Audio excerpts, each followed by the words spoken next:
vamos a iniciar cómo caracterizar a un niño que tiene el síndrome de Asperger.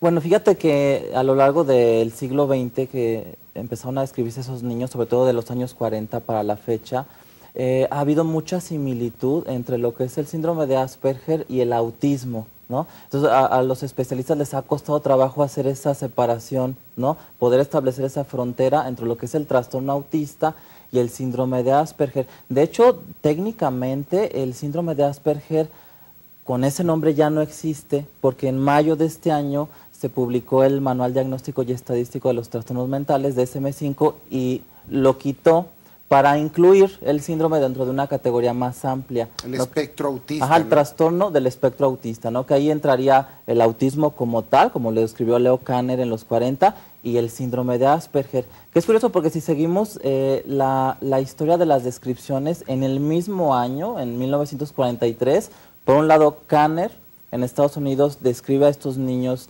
autistas, muchos de ellos con retraso mental, y ese mismo año Hans Asperger publica unos historiales clínicos de niños con el mismo síndrome. Solamente que la diferencia fue que Hans Asperger lo publica en alemán, Kanner lo publica en inglés, entonces Kanner tiene muchísima difusión y la publicación de Hans Asperger además salió un año después porque él manda el documento a una revista de psiquiatría en el 43, pero lo publican hasta el 44, quedó un poco relegado. Ya más adelante se resaltó los hallazgos clínicos que le había encontrado, porque Hans Asperger sí describía que estos niños tenían todas las características que describe Kanner, pero que eran niños inteligentes, ¿no? Uno de las áreas, podríamos decir, que donde se encuentra deterioro tiene que ver con la comunicación, doctor. Fíjate que se ha creído eso. De hecho, el DSM-4 se equivoca, porque el DSM-4 dice que los pacientes que tienen síndrome de Asperger no tienen problemas en la comunicación o en el lenguaje.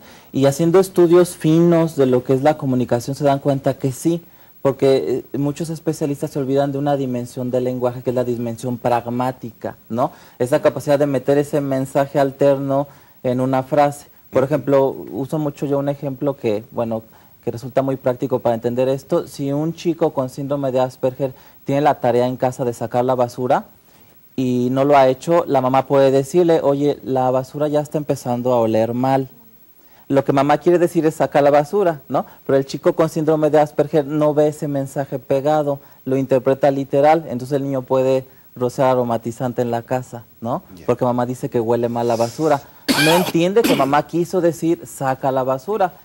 Y estos chicos cuando llegan a la adolescencia no son capaces de entender el lenguaje metafórico, ¿no? Esos dobles mensajes, esas analogías que utilizamos en el lenguaje. Las ironías, los sarcasmos, los chistes que pueden tener doble intención. Entonces se ha visto que estaban equivocados, ¿no? El síndrome de Asperger sí tiene una alteración en la comunicación, en la dimensión pragmática.